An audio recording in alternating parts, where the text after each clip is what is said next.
Si quieres saber cuál es el uso correcto del diezmo, si quieres saber si puedes tomarle préstamos a Dios, si puedes utilizar el diezmo para ayudar a un necesitado, si también quieres saber si lo puedes utilizar ya sea para la reparación, mantenimiento o construcción del templo, no dejes de ver este video en su totalidad. Mientras tanto, te invito a que te suscribas si no lo has hecho, que le des like al video, que lo vayas compartiendo de inmediato. Mientras tanto, vamos con nuestra intro.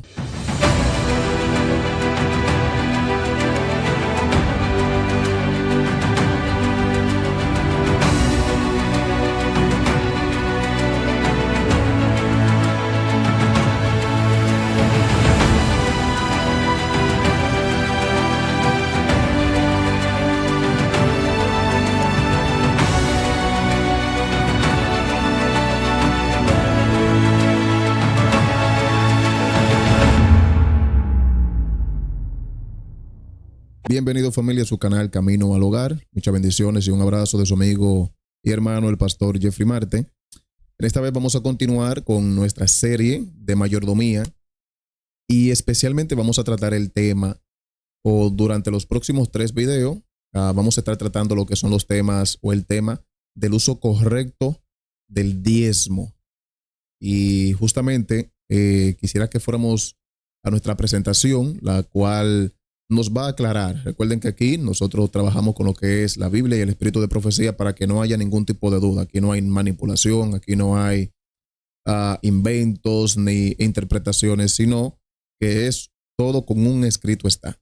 Así que ahí mismo donde estás, ora junto conmigo para que Dios dirija este momento. Querido Dios, oro para que me dirijas y me permitas, Señor, poder exponer y poder enseñar tu palabra en este momento. Bendice a cada persona que va a estar observando este video y va a estar escuchando, que pueda aprender, que pueda aplicar y que también pueda enseñar a otras personas. Dirígenos, Señor, que tu Espíritu Santo esté con nosotros y que esto sea, Señor, para el crecimiento de tu iglesia, sobre todo para la honra y la gloria de tu nombre. En el nombre de Jesús oramos. Amén. Bien, familia, vamos de una vez a nuestra presentación. Como ya ustedes lo tienen ahí en su pantalla, ahí lo tenemos, el uso del diezmo, parte 1, especialmente vamos a estar tratando en esta ocasión. Y de una vez yo quisiera comenzar de una vez, quizás preguntando, ¿cuál es el uso correcto del diezmo, no? ¿Qué es lo que se debe hacer? Yo puedo ayudar a personas con el diezmo y la ofrenda porque hemos escuchado muchas veces a personas tratando de esto, ¿verdad? Que opinan que pueden utilizar su diezmo y ofrenda para ayudar a una persona, porque al fin y al cabo Dios exige que nosotros ayudemos a los necesitados. Pero la pregunta es, ¿yo puedo hacerlo con el diezmo y la ofrenda? O si es para la reparación de un templo, ¿verdad? A preguntar, bueno, el templo es del Señor y la obra es de Dios, y como el diezmo es de Él, yo entonces puedo utilizar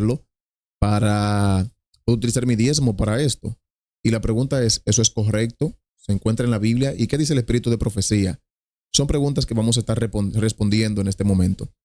Vamos a comenzar de una vez con esta pregunta. ¿Quién mantiene la obra? Es una pregunta muy importante. ¿Quién mantiene la obra? Y de una vez vamos a la palabra de Dios. Este texto no es que responde esa pregunta, pero dice algo muy importante. Primera de Pedro, capítulo 1, versículos 10 hasta el 12. Acerca de esta salvación, los profetas que profetizaron de la gracia que vendría a ustedes, diligentemente inquirieron y averiguaron, procurando saber qué persona o tiempo indicaba el Espíritu de Cristo dentro de ellos. Al predecir los sufrimientos de Cristo y las glorias que seguirían, a ellos les fue revelado que no se servían a sí mismos, sino a ustedes. O sea, en este caso para nosotros, los profetas decían que estuvieron ministrando para nosotros, sino a ustedes en estas cosas que ahora les ha sido anunciadas mediante los que predicaron el evangelio por el Espíritu Santo enviado del cielo, cosas las cuales los ángeles anhelan mirar. Aunque aquí nos responde la pregunta, aquí hay algo que a mí me llama bastante la atención y es por eso que quiero ponerlo de cabecera. O sea, los profetas los apóstoles, o sea, los profetas especialmente, administraban y buscaban para saber qué era lo que en realidad, quién era la persona de la cual hablaba el Espíritu de Cristo que estaba, o sea, que estaba en ellos. Ellos se dieron cuenta de que ellos no ministraban ni administraban para ellos mismos, sino que estaban administrando para nosotros. Y algo que me gusta aquí es que esto ha sido revelado para cada uno de nosotros. Recuerda la pregunta: ¿quién es el que mantiene la obra?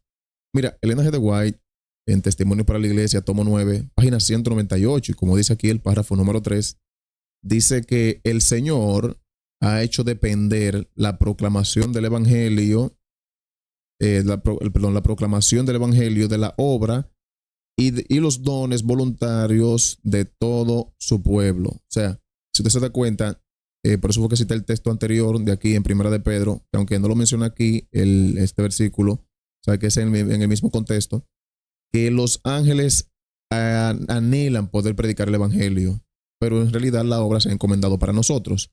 Ahora, aquí Elena G. de White dice que Dios ha hecho depender la proclamación del Evangelio de la obra y de los dones voluntarios que Dios le ha dado a su pueblo.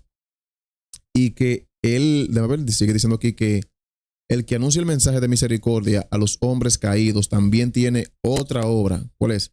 Presentar al pueblo el deber de sostener con sus recursos la obra de Dios. Es decir, que Dios a nosotros nos da recursos para que nosotros, o sea, usted sabe que no es con todo, sino con la porción que nos corresponde, con los diezmos y las ofrendas, el 10% de nuestros ingresos. Dios entonces nos encomienda que nosotros podamos mantener la obra con ellos. Recuerda, ¿cuál es el uso correcto? Porque alguien pudiera decir en este momento, bueno, pues entonces yo puedo utilizarlo para tal cosa o para ayudar aquí o allá. No estamos hablando de eso, estamos hablando de la proclamación del Evangelio.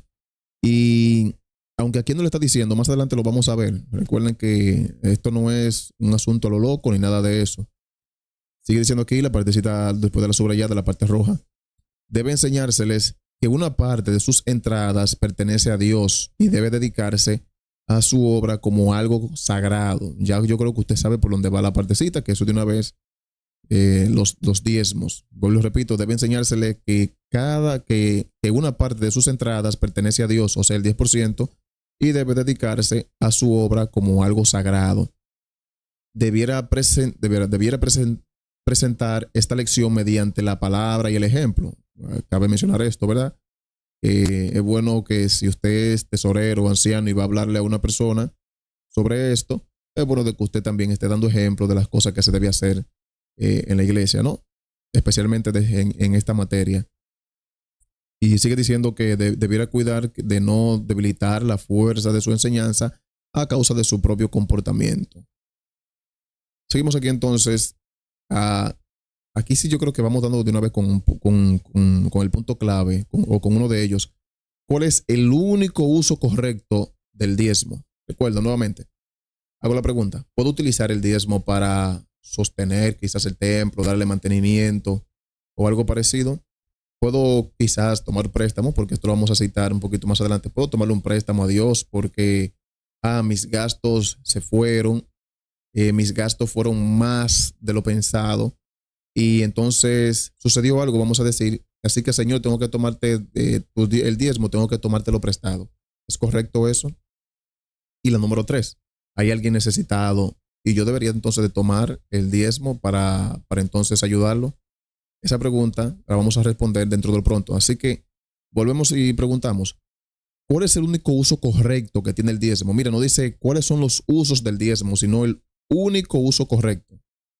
Pues aquí lo tenemos en Números capítulo 18, versículo 21 hasta el 24. Dice, ten en cuenta que yo he dado a los hijos de Leví todos los diezmos en Israel por heredad, a cambio de su ministerio en el cual sirven, el ministerio de la tienda de reunión. Yo creo que ahí de una vez da respuesta a la pregunta que estamos planteando de inmediato. ¿Cuál es el único uso correcto? Bueno, bíblicamente, conforme al modelo de la Biblia, era que el diezmo pertenecía únicamente a los hijos de Leví, a los levitas. Y los levitas entonces se encargaban de ministrar en el santuario. Y ahora alguien diría, y los pastores son levitas. Los pastores andan ministrando en el santuario o algo parecido. Tranquilo, esas preguntas se van a seguir respondiendo en lo adelante. Y los israelitas no se acercarán más a la tienda de reunión, no sea que carguen con un pecado y mueran. Solo los levitas servirán en el ministerio de la tienda de reunión, y ellos cargarán con la iniquidad del pueblo. Será estatuto perpetuo por todas las generaciones de ustedes, y entre los israelitas no tendrán heredad. O sea, los levitas, recuerden, no tenían heredad, sino que la heredad de ellos era el diezmo, única y exclusivamente. Porque el diezmo de los israelitas, el cual ofrecen como ofrenda al Señor, yo lo he dado a los levitas por heredad. Por tanto, en cuanto a ellos he dicho, entre los israelitas no tendrán heredad. Así que la pregunta es, ¿cuál es el único uso correcto conforme al texto bíblico? El único uso que tenía el diezmo era para el sustento de los levitas, en este caso, de los ministros, porque eran ellos los que ministraban en el santuario. Y recuerde, este es el mismo modelo del cual sigue la iglesia adventista del séptimo día. ¿Se lo inventaron los pastores? No, no se lo inventaron los pastores. Esto es un asunto que Dios lo ha puesto desde el principio, y también fue el mismo principio que Dios le puso en la iglesia adventista del séptimo día. Recuerden que la Biblia en el Nuevo Testamento ni siquiera habla en contra de este asunto. Pero seguimos un poquito más adelante aquí, Testimonios para la Iglesia, tomo 9, página 200 y el párrafo número 2. Dice de la siguiente manera, continuando con la pregunta con el encabezado, el único uso correcto que tiene el diezmo. Dice que alguien puede pensar que el diezmo se puede aplicar al sostenimiento de una escuela, de una iglesia o de un colegio, como son en estos casos. Otros pueden decir que los colportores debieran sostenerse con el diezmo. Yo sé que eso quizás puede también caber en la mente de alguien. Pero dice aquí, pero se comete un grave error cuando se desvía el diezmo del objetivo para el cual se ha establecido. ¿Cuál es el objetivo establecido? Que es el sostén de los ministros. O sea, mire cómo lo dice. Ni se puede utilizar ni para el sostenimiento de una escuela, de un colegio en estos casos, ni para sostener quizás a los colportores, sino que única y exclusivamente, dice la sierva del Señor, está establecido para el sostén de los ministros. Y la pregunta es, ¿quiénes son los ministros? Cuando Elena G. de White habla de ministros, se está refiriendo a los pastores. Ella siempre utilizó esos términos, ministros y pastores. Ella no se estaba refiriendo con eso a ningún anciano, no se estaba refiriendo a ningún hermano o ningún misionero. Ministros solamente ella le reconoció a los pastores. En todos sus escritos usted lo va a verificar y verá que que es esa manera de la cual yo le estoy hablando en este momento. ¿Cuál es el único uso del diezmo? Única y exclusivamente para el sostén de los ministros. Seguimos avanzando. Como dice aquí, Lucas capítulo 10, versículo número 7, porque el obrero es digno de su salario. Y como vuelve y repite, 1 Corintios capítulo 9, versículo 13 y 14, ¿no saben que los que desempeñan los servicios sagrados comen la comida del templo? Y los que regularmente sirven del altar reciben su parte. Así también ordenó el Señor que los que proclaman el evangelio vivan del evangelio. Así que yo entiendo que ya no hay más duda en cuanto a este asunto. No hay ninguna duda.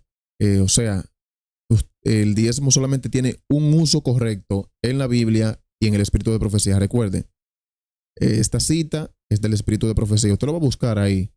Bueno, usted ve lo mismo modelo que yo siempre tengo ahí detrás. Usted lo va a encontrar. Y si quiere lo puede revisar también con un modelo de los más viejos, por si usted tiene dudas. Recuerde, aquí el modelo bíblico y también la sierva del Señor también lo resalta, que es para el uso para el sostén de los ministros. Ahora, como pastores, nosotros también tenemos que dar ejemplo a los hermanos de dar diezmos y ofrenda. Bueno, en este caso, a los pastores automáticamente se nos descuenta lo que es el diezmo, pero usted entra a una iglesia y usted verá que los pastores siempre te va a encontrar nuestro sobre con la ofrenda, porque obviamente hay que hacerlo Es un mandato de parte del Señor y también tenemos que darle ejemplo a cada uno de ustedes. Por eso dice aquí que los pastores deben dar ejemplo. La sierva del Señor dice de la siguiente manera: Testimonios para la Iglesia, tomo 9, página 199, párrafo número 2. El ministro, por medio de la palabra y el ejemplo, debe enseñar a la gente a considerar el diezmo como algo sagrado. O sea, yo quisiera dar una pausa. Cuando un pastor te visita y te pregunta por tu fidelidad en la mayordomía, no te sientas incómodo, por favor, no te sientas incómoda. Es un deber de parte del ministro a ayudarte y motivarte y procurar tu fidelidad en este sentido. Recuerda, un pastor, por más diezmo que tú des, no va a cobrar más de la cuenta. Por lo menos en el caso de la Iglesia Adventista del Séptimo Día. Un pastor, por menos diezmo que tú des, no significa que estará cobrando menos. Así que cuando tú diezmas y ofrendas, tú no estás poniendo contento a tu pastor, sino que estás siéndole fiel especialmente a Dios.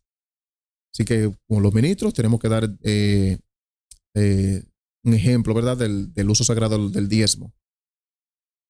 No debe pensar, un ministro aquí en este caso, un ministro no debe pensar que por ser ministro puede retener el diezmo y usarlo siguiendo los dictados de su juicio personal. Recuerden, como le dije anteriormente, que los pastores automáticamente se nos descuenta lo que es el diezmo y usted siempre verá entonces el sobre de ofrenda en la iglesia local a donde esté yendo.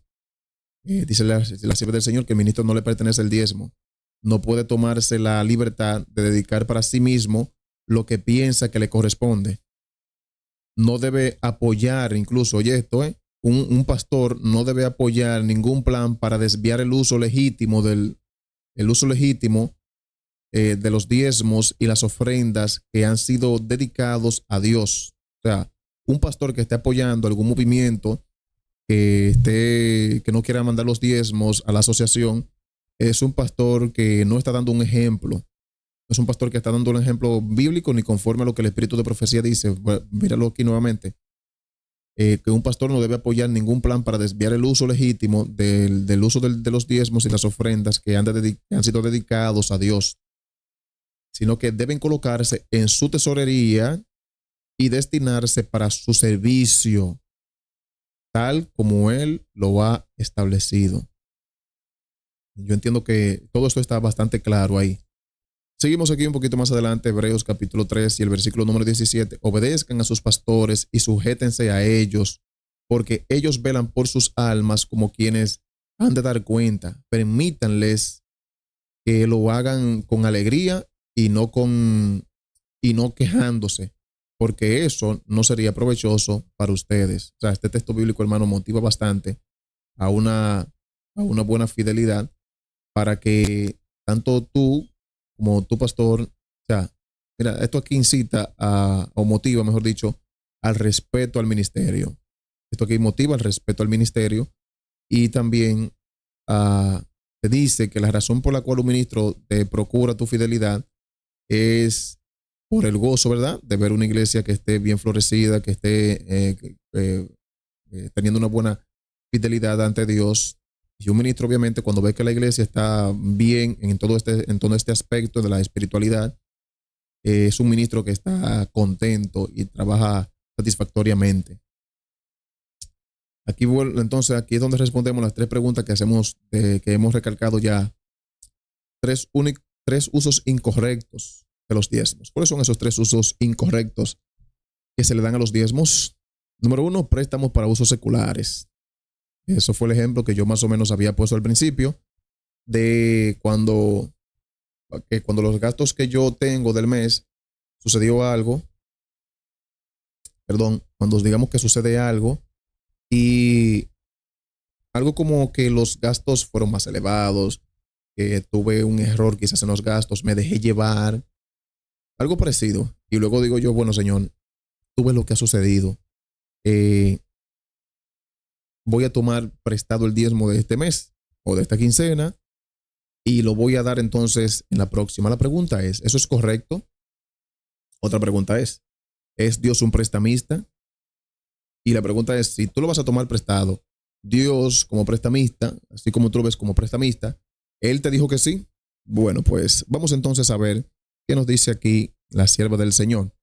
Las personas que toman de la tesorería de Dios, la persona que toma de la tesorería de Dios con fin de servirse a sí mismo, para servir o para servir a otros en sus negocios seculares, comete un sacrilegio. Recuerde que sacrilegio es utilizar lo sagrado y darle un uso secular. Eso se le llama sacrilegio. Algunos han cometido la falta de desviar, de desviar del altar de Dios lo que le había sido dedicado en forma especial. Todos debieran considerar este asunto en la debida luz. Y mira aquí que nadie, cuando se encuentre en necesidad, tome dinero que ha sido dedicado a un propósito religioso para usarlo con fines personales, ni tranquilice su corazón, ni tranquilice su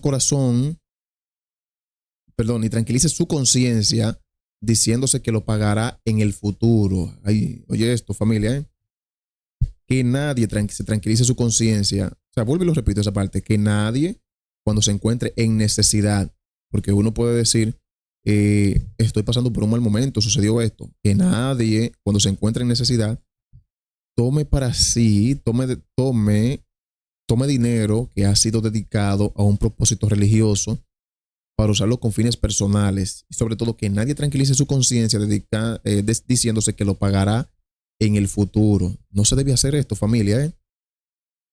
La recomendación del Ellen G. White es la siguiente: es mejor que disminuya sus gastos hasta emparejarlos con sus entradas, que restrinja sus necesidades y viva dentro de sus recursos, que emplear el dinero del Señor en propósitos seculares. O sea, el G. White le está llamando aquí a propósitos seculares, a yo venir y entrar a una aplicación, Shein, Amazon, Temu, AliExpress, no sé, la que sea, y yo de venir y decir, bueno, voy a tomar los diezmos prestados y voy a comprar esto que me interesa, me gusta. Ella no le llama un uso secular a eso. Obviamente eso es peor todavía. Pero al uso secular al que ella le da, que lo he estado recalcando ya con esto, va varias veces ya en lo que llevamos del video, es a un uso excesivo, o un mal manejo durante la mensualidad, y que ahora yo venga y diga voy a tomar prestado del dinero del Señor. Eso no es correcto. Lo correcto es que lo principal que yo debo sacar es lo del Señor, y luego vivir con la parte que me toca. Porque recuerda, Dios solamente te está pidiendo a ti del 100%, solamente te está pidiendo a ti un 10%, y como dicen algunos de la ofrenda, un 5%. Otros hacen un pacto y dan un 10 y 10, ¿verdad? Pero tú puedes vivir con ese 80 o con ese 85%. Dios te pide a ti que con ese 80% sea con el que vivas. No, que ha sucedido esto, pero no es con lo del Señor que tienes que hacerlo, es con lo tuyo, con lo que te corresponde. Por eso ella dice aquí que nosotros debemos mejor disminuir el gasto entonces y vivir conforme a las entradas que nosotros tenemos.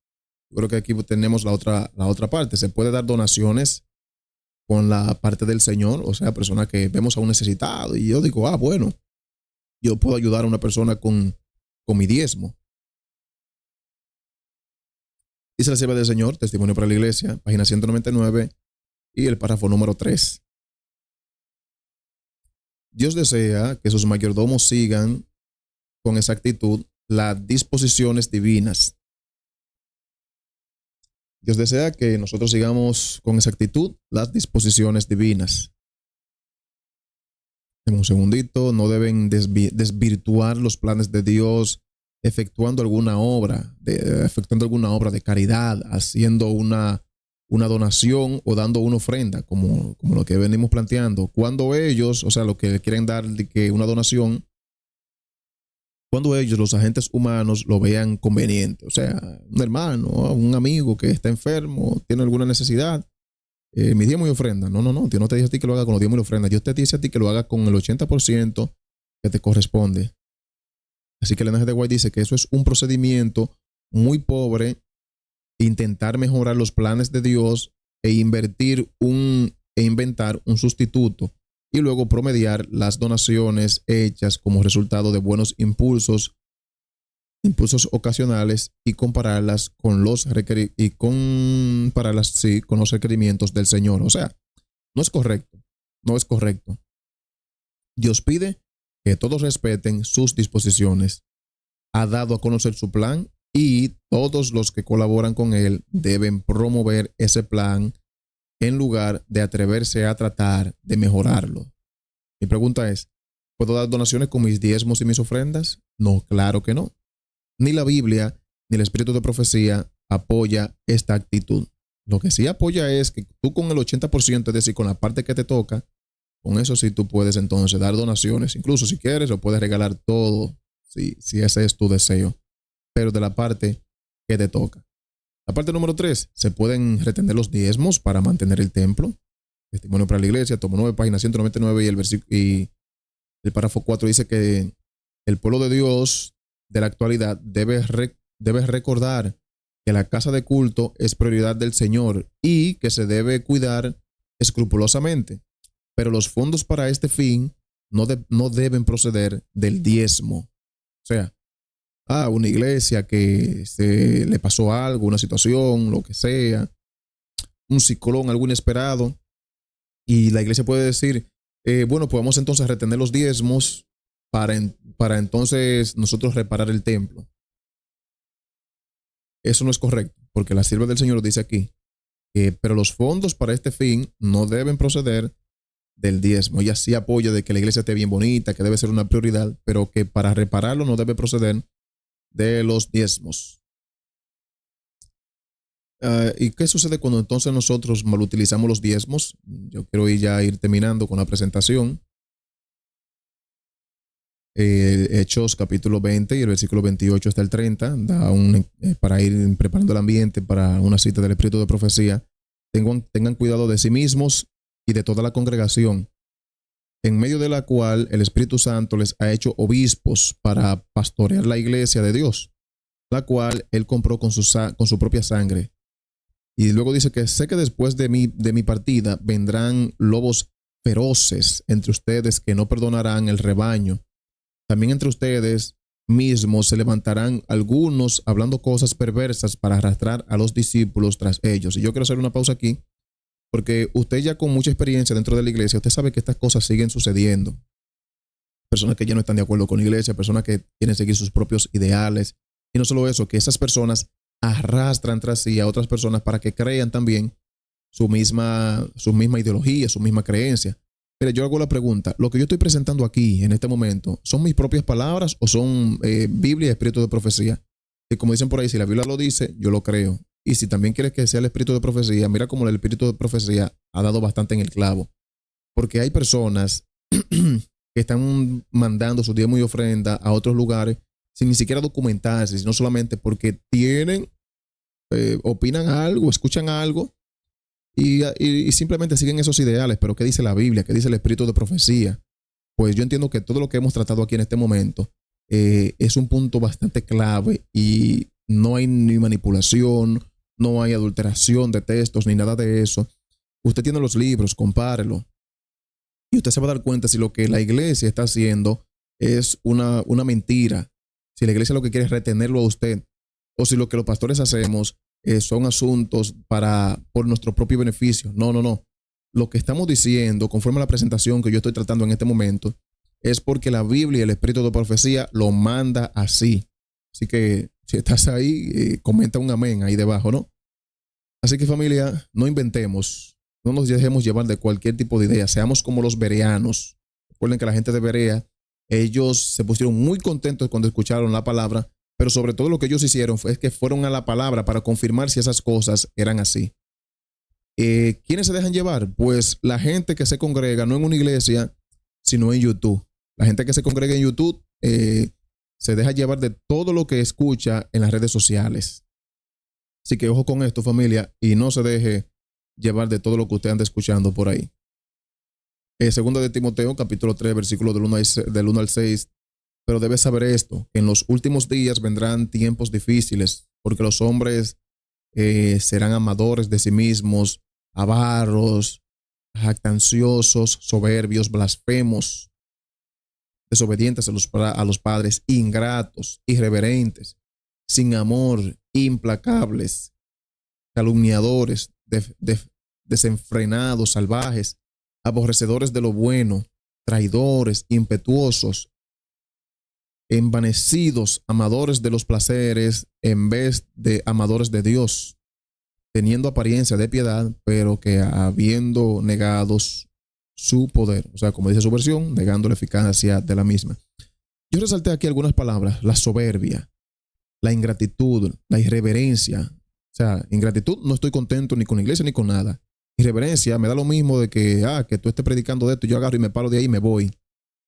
Gente que no tiene amor ni siquiera ni por la iglesia. Gente implacable que delante de su ira, delante de sus ideales, no hay quien los pare, no hay quien los frene. No. Eso es que le voy a dar para allá sí o sí. Gente que andan calumniando, aunque no los resalté ahí, andan diciendo cosas que no son. Gente desenfrenada, salvaje. Gente que aborrece lo bueno. Que le andan diciendo que en la iglesia lo que andan haciendo cosas malas. Traidores porque estaban con nosotros y hoy en día se fueron y andan hablando en contra de la iglesia. Impetuosos, envanecidos. Gente que tienen una apariencia de piedad y que quiere hacerle algo bueno a la iglesia, pero lo único que anda haciendo es haciéndole daño y hablando mal de la iglesia misma. Dice la Biblia que a los tales nosotros tenemos que evitar. Ahora bien, Ellen G. White dice lo siguiente: Testimonios para la Iglesia, página 199 y el párrafo número 1. Dios ha dado instrucciones especiales para el uso del diezmo. No quiere que su obra se vea estorbada por falta de recursos. Claro que no, Dios no quiere eso. Para evitar que la obra se haga en forma descuidada y se cometan errores, ha presentado claramente cuál es nuestro deber en relación con estos puntos. La porción que Dios se ha reservado no debe desviarse para ningún otro propósito que no sea el que Él ha establecido. Recuerden cuál es el que Él ha establecido: el sostén de los ministros. Que nadie se sienta con derecho de retener el diezmo para usarlo de acuerdo con su propio juicio. Pues su propio juicio puede ser los primeros 3 puntos que tratamos. Préstamos para mis usos personales, por mis necesidades, para ayudar a algún necesitado, para reparar el templo. Que nadie se sienta con derecho a retener el diezmo para usarlo de acuerdo con su propio juicio. No es con tu propio juicio, es conforme a la palabra de Dios. No deben usarlo con fines personales en caso de una emergencia. Oye, eso, no deben utilizarse para usos personales en caso de emergencia. No. Una emergencia no me da a mí la facultad para yo poder utilizar la porción de Dios. Ni tampoco debo dedicarlo a un fin específico, aún en lo que concierne que es la obra del Señor, como por ejemplo, como los 3 puntos, vuelvo y repito, por ejemplo, reparar el templo. La reparación del templo, por X o Y razón, por algo inesperado, ¿es parte del Señor? Sí o sí. Pues claro que sí, por eso dije sí o sí. Ayudar a los necesitados, ¿es Dios que lo manda? Sí. Mi mantenimiento, mis necesidades, ¿Dios quiere que estén suplidas? Claro que sí, pero no deben ser utilizados con los diezmos y las ofrendas. Esa última parte es muy importante. No deben usarlo con fines personales en caso de emergencia, ni dedicarlo a un fin específico, aún en lo que concierne que es la obra del Señor. Puede parecer la obra del Señor, pero si estoy mal utilizando, si estoy cometiendo sacrilegio, aunque parezca bueno, no es de parte de Dios. A Dios no le agrada eso. Y la última cita que vamos a leer resalta esta parte, que es un error grande mal utilizar los diezmos. Testimonio para la Iglesia, tomo 9, página 200 y el párrafo número 1. Esta es la última cita que tenemos. Se me ha dado un mensaje muy claro y definido para nuestro pueblo. Se me ha pedido que les diga que están cometiendo un error al aplicar el diezmo a diversos objetivos, que aunque son buenos en sí mismos, o mejor dicho, aunque parecen buenos en sí mismos, o son buenos, como ya lo dice ahí, no son los objetivos a los cuales el Señor ha dicho que debe dedicarse el diezmo. Quienes dedican el diezmo a esos fines se están apartando de las disposiciones de Dios. El Señor juzgará a esas cosas.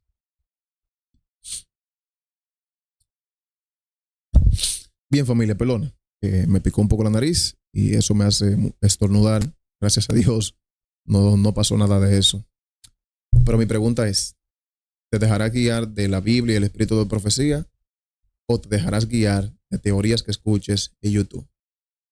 ¿Te dejarás guiar de la Biblia y el espíritu de profecía o te vas a guiar por tu propio juicio? Y aunque parece que que cierta obra parece buena, ¿lo vas a hacer? Esa es una pregunta. Mi recomendación, lee la Biblia y lee el espíritu de profecía y déjate guiar por ello. Cuando lo leas, no lo hagas, no empieces a aplicarlo mañana, sino desde ya. Envíale este video a tu grupo de iglesia, compártelo, para que esas dudas y esos pensamientos malos puedan ser disipados y que recuerden todos y podamos aprender de que somos una iglesia que se deja guiar por la Biblia y el espíritu de profecía. Dios te bendiga grandemente. Dios te guarde. Sigue apoyando este canal, el cual se llama Camino al Hogar. Dios te bendiga, Dios te guarde. Se despide tu amigo y hermano, el pastor Jeffrey Mala. Un abrazo. Camino al Hogar.